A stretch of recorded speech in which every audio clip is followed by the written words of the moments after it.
What is up, everybody? Welcome back to RacingNews.com. Welcome back to another one of our videos. Well, let's put a bow on the Triple Crown. It was a hell of a Triple Crown trail. Twists, turns, and drama galore in what I think was the best Triple Crown trail I've seen, other than, when there was a Triple Crown itself. And perhaps there should have been, and we'll get into that here in a little bit as well. Before we kind of get into the what could have been, what should have been, what might have been, let's just recap the three races. So it started with the Kentucky Derby, which I thought was one of the better Kentucky Derbies we had seen in a while. I really liked this and enjoyed this one quite a bit.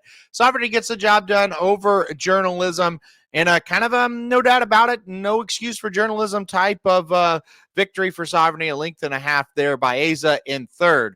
Foreshadowing to where we are today. We'll get to that in a second. But Sovereignty, Journalism, Baeza, clearly the three best, and they're clearly the three best right now. So, again, no doubt about it, win for Sovereignty. I think a lot of people thought, including me, that the pace may have helped him a little bit, or the slot may have helped him a little bit, but he gets the job done in the Kentucky Derby. We then go to the Preakness, which was an insane race where Journalism was the even money favorite, looked like the even money favorite, got stuck inside, bumped. I'm not going to get into all the DQ or no DQ or what it should have been, but Journalism gets stopped almost, to me, lost all chance to win the race, and then somehow magically and miraculously re-rallies to get the job done by a half length as he catches Gosker in the final strides to get it done. So that set up the rubber match between Sovereignty and Journalism in the Belmont Stakes, and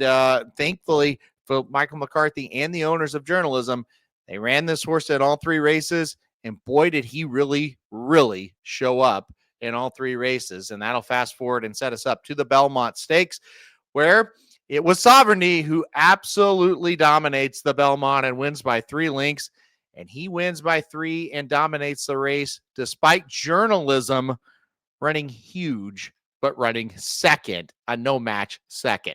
However, Journalism did widen the gap between himself and Baeza.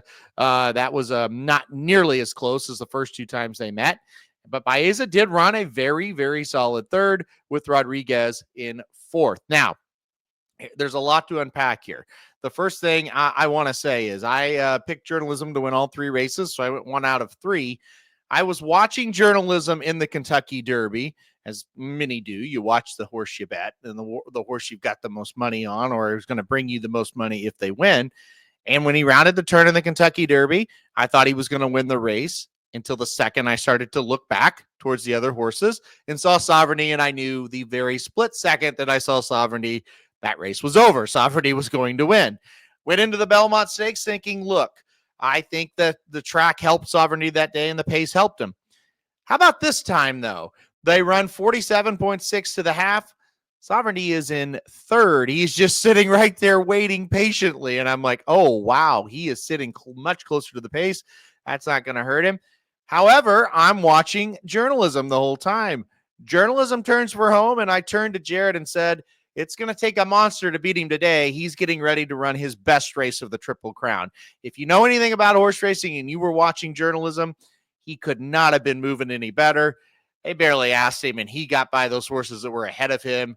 And I thought, oh, we are going to see something special. I was right. However, the special horse was Sovereignty, because once again, when Journalism turned the corner, took the lead, looked like he was getting ready to put on a show, I immediately scaled back and immediately picked up Sovereignty and immediately knew I had the wrong horse once again, because Sovereignty was running 2 strides to 1 to Journalism.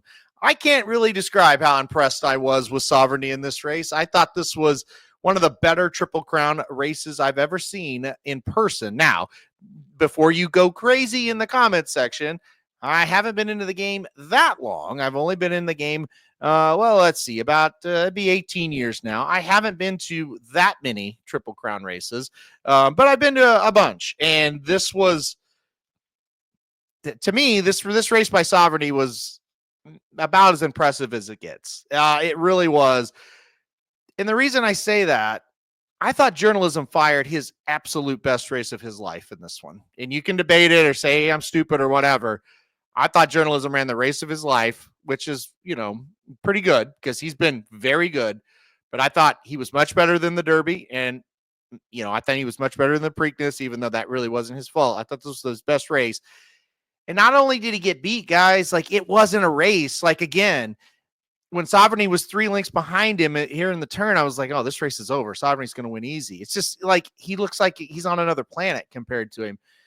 I mean, it was incredible. This was an all-time performance by Sovereignty. I just can't say enough good things about it. So we got to talk about it. I mean, we just have to address it. Could he have done it? Would he have done it? Does it matter? Should we even talk about it? I think those are all really good questions. You look at what happened in the Preakness. I mean, if Sovereignty's in that race, he's going to win it. Let's just be honest. Now, I think the debate would be, would that race have taken so much out of him that maybe he doesn't get the job done in the Belmont? It's possible, right? That is possible, but it's just crazy to think that I'm sitting here saying, and look, I was live for 2 out of 3 races Justify ran in the Triple Crown. I was there live for American Pharoah's Belmont. I think these were better performances. I think Sovereignty was a better performance than those horses, and those were very good horses. But this was on another planet. I don't know how many times, and I could probably count on a few, right, that I've seen a horse just blow by another horse when that horse that they blew by was running a huge race, right? It's one thing if like Journalism gets to the top of the stretch and he's struggling to pass Rodriguez and they're kind of running right there together, and then a horse from behind blows by them. That's one thing. But to do it the way that Sovereignty did it, as another horse that he was catching was pulling away from the rest of the field, that's when you really have seen something pretty special. And that's kind of the thing that we saw. And you kind of look at this, and it's just incredible. So you look at Baeza, for example, who got beat 6.5 by Sovereignty, even though he ran a 100 buyer. Baeza, what did he beat? Rodriguez by a length and 3/4. So let's pretend it's Journalism and Baeza and Rodriguez, and they're all within 2 lengths of each other. And then Sovereignty's a couple lengths clear of them at the wire. Good race. Like you say, hey, that was a very good race. Nothing against them. Good win, all that stuff. But to see Journalism separating himself from that pack and to Sovereignty to just pass him like he's standing still, it's truly, truly a special performance. I really think Sovereignty and Journalism are horses that were Triple Crown winning caliber horses. One was born in the wrong year, because think about it. If Sovereignty was not around, Journalism would have won the Triple Crown, and he would have won it kind of easily. I mean, minus the stupidity of the Preakness, right?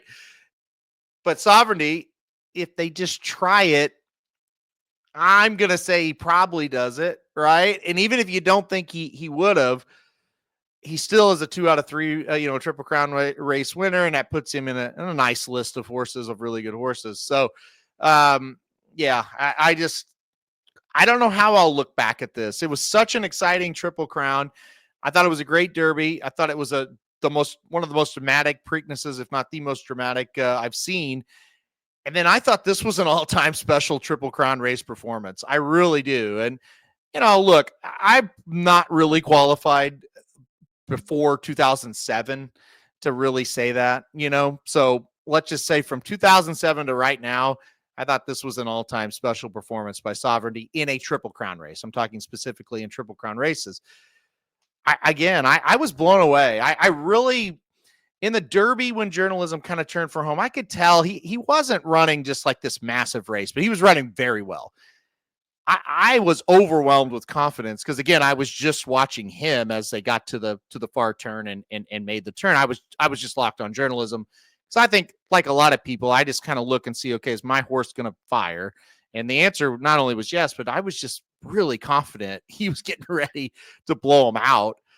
And then again, you just pick up Sovereignty. It's like, man, he's just so much better. It's just crazy. It's just crazy. So, and again, the factors of the Kentucky Derby that I thought may have aided him, none of those were here. The track was fast by the time they ran, it was listed fast, and I think it was pretty good.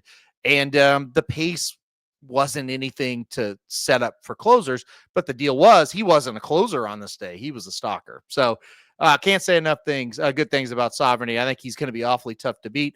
I've got him as the #1 horse in the country right now. He's been more impressive than anybody else so far for me this season. So, all right, that is going to be my recap of the Triple Crown.